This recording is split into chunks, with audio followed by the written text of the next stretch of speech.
It was. And Liz Cheney is the Cassandra in all of this. Because wasn't it like a couple of days Yeah, before that? yeah, She's talking on MSNBC, I think it was, yeah. and she said, yeah, he won't She's leave. got a If book you let out. him back in Yeah, there, right. yeah, If you let him back in there, he will not leave.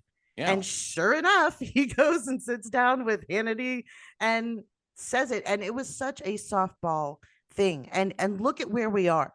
The part that blows my mind is we are at a point where he is saying this Mhm. and we're not reacting. Yeah.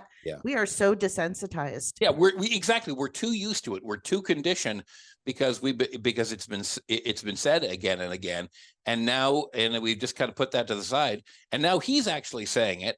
He's actually saying what he's going to do. He's getting the specifics. He's embracing the word dictator, and we're just, oh yeah, didn't he say that before? Well, no, actually he didn't. We knew it before, but this Yeah. is what you should be paying attention to. It's It's different when you think something of someone and then they actually say it. But yeah, I also, as much as this is the godfather of red flags, please pay attention because he got the crowd a cheer. They were yeah, happy about this. yeah, These are seriously people, the people who vote for yeah, him, the people who support him. If ever there was a moment, let it be from this moment on. yeah. These people are, we I understand that we have been graced with a democracy for a couple of 100 years and we kind of gotten complacent. We just go about our days, and I understand that prices are high and it's hard to pay your bills. Mm. But none of that is really going to matter if we don't have a country that resembles what we grew up with and where we are going. Like we were just talking about between Boehner and the Tea Party to the maggots and Kevin McCarthy, this is getting considerably worse. And their ideology is becoming more and more fixated into authoritarianism and Right. fascism. That's right. With That's right. There were problems in the 1920s in Germany with the economy, with inflation too. People literally had to like take wheelbarrows full of Deutschmarks in order to get a loaf of bread. And yeah, there were real bad problems. And the Nazis took advantage of that, and they got into power because nobody liked the way the existing situation was, and that's how they ended up opening the door.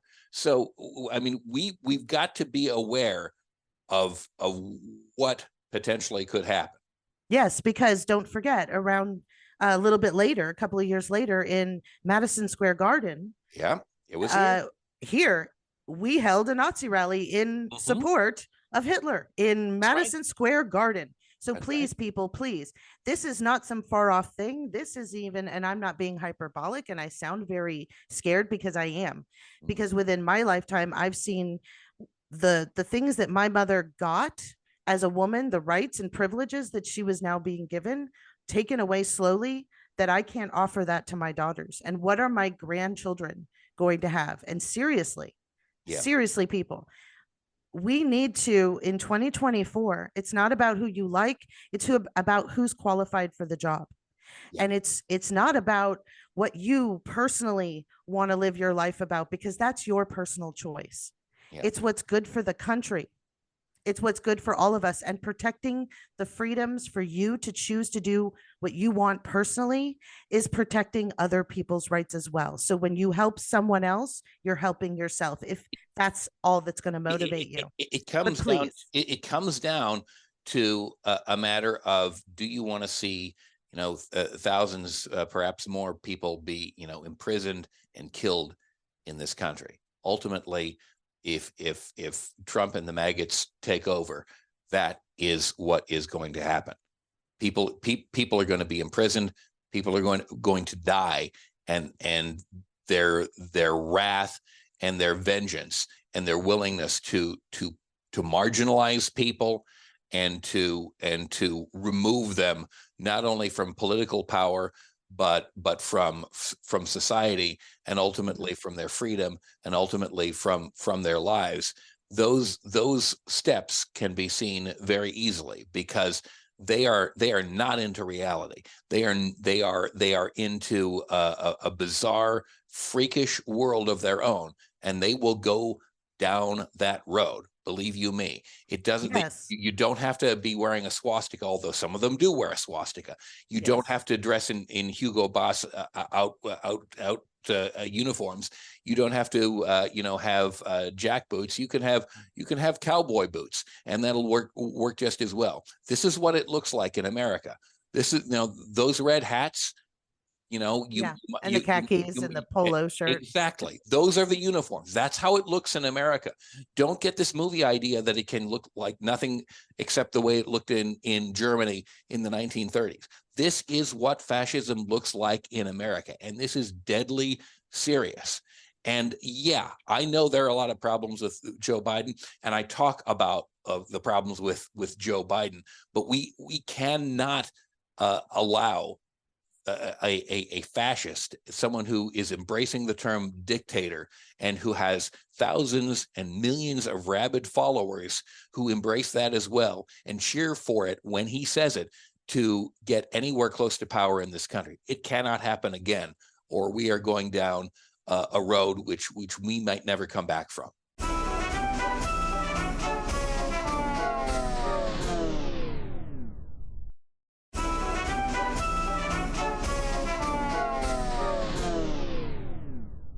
Yes, and I just wanted, this is not something that we made up. Yeah. Recently, they released Project 2025. Mm-hmm. This is the blueprint for whatever Republican, the next time a Republican gets into the executive branch. Yeah. This is what they're planning. Read it, please. It's not a long document. It's there on the internet. And I talked about it on my show a couple of shows ago.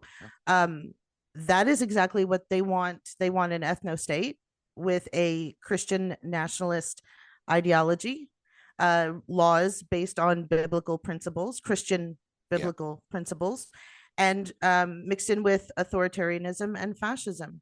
And if you think prices are high now, and if you think it's hard to get a house, and you think you've been priced out of civility now, you just wait. So like we're saying, it's unfortunately, until we get a handle on how this idea keeps morphing from the Tea Party to the MAGA movement and where it's going in the next couple of years, what it's going to look like. Until we get a handle on this, we need to maintain our democracy, because none of this is going to matter if we don't. I have problems as well with Biden. However, if we don't have a democracy, my problems with Biden don't matter. So I, unfortunately or fortunately or whatever, am going to vote for Biden. For me, it's a no-brainer. I want a democracy to be here long enough for us to fix it. Yeah, exactly. From a place of Biden, it is likely that we can work towards a true, democracy with a social safety net and the kinds of programs that we had and that acted as a bulwark against the ravages of capitalism in a fair part of the 20th century. From Trump, we cannot get there except through blood and death and horror, and I'm not willing to do that. So we have to be aware of what the risks are, because look, I'm on Project 2025.org. Our goal is to assemble an army of aligned, vetted, trained, and prepared conservatives to go to work on day one to deconstruct the administrative state. So they're going to take everything apart. They're going to take, they say administrative state. What they mean is our democracy. That is, they are going to dismantle our democracy with an army of aligned, vetted, trained, and prepared conservatives, read fascists, and that is the danger that we face. Those are the ranks of evil that are aligned against us, and we cannot let that army assemble and give them yet again the levers of power. So hey, I love to have fun on this show, and there are a lot of funny things going on, but this, as we both know, is deadly serious. Absolutely. I Yeah, mean, and I'm the first one to make a joke, and it makes me feel better to laugh in inappropriate situations. But when it comes to this, I even talk to my children. Why is it so important that you participate in your democracy? yeah, It's because if you don't, see, the funny thing is, I know that there are problems, the electoral college and yada yada yada. But here's how it functions. You participate, yeah, and the majority gets what they want. You may not get what you want, but if you're with the majority, you will. So that's how it works. If you yeah, don't participate, it doesn't work very well. And we've had low numbers turnout for voting for decades. And look at where we've sunk yeah. because Republicans get in when Democrats stay home. So let's stop doing that. Let's participate. We all talk about it. We all sign the petitions. It's very simple. If only you can vote as a participation in your democracy, then every time there's an election, please get up and vote. Yeah. Please. Yeah, absolutely. I mean, that is the bare minimum. You have to engage. Yeah, maybe you think your vote doesn't matter. It matters. You need to vote one way or another. You need to get there and engage and make your voice heard. And I understand that especially a lot of young people are say, and God, I've said it to myself before too. Is this really something that's going to make a difference? That's the bare minimum to make a difference. And maybe you have to go out and do more. Maybe you have to be out in the streets. Maybe you have to carry a sign. Maybe you have to chant.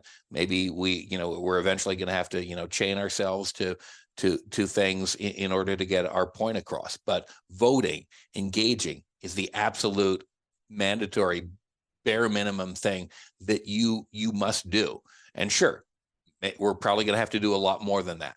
We're going to have to organize and stay in contact with each other and be ready to back up one another in a lot of different ways over the course of the next few years, regardless of how this particular election goes. Because even if the maggots lose in 2024, they're not going away immediately. That core of Right. visceral hatred is still going to exist in one way, shape, or form. Just because you killed Sauron doesn't mean that his eye has faded away. It is still there, and it is growing in power and growing in evil, and it must be combated and destroyed because it presents a clear and present danger. So yeah, we got to vote. We got to do a hell of a lot more, but we got to at least vote, and you got to be out there, and you cannot be get down, be Yeah. depressed.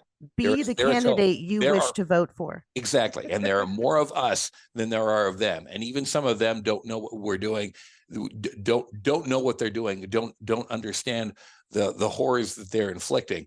And if we stay upbeat, if we stay together, if we stay positive, we can win not only elections, but make people, misguided people, in addition to the people who are truly malevolent. And believe me, there are those, realize the error of their ways and come together and truly overcome the dark forces in this country and put the United States back on a path and in a place where we all have real and tangible positive things happening to us, as opposed to the slide into awfulness and degradation that we've experienced and would certainly experience again under Donald J. Trump.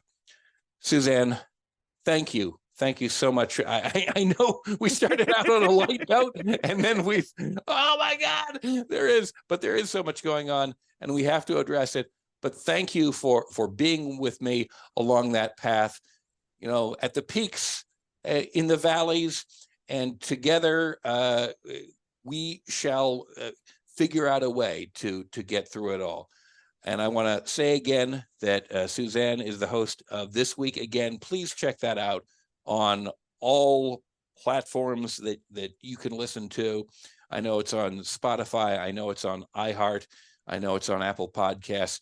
Please check it out and listen to her program. It's a wonderful re-encapsulation of the week, and it will give you a chuckle and give you the boost of optimism that you need to get through these dark times. Susanne, thank you so much for being with us on Facepalm America. Thank you so much. I enjoy these talks. I want to thank Ace Elson and Rosabelle Hine for producing this program. If you want to give us a call or send us a message, you can do so at 202-656-6271. You can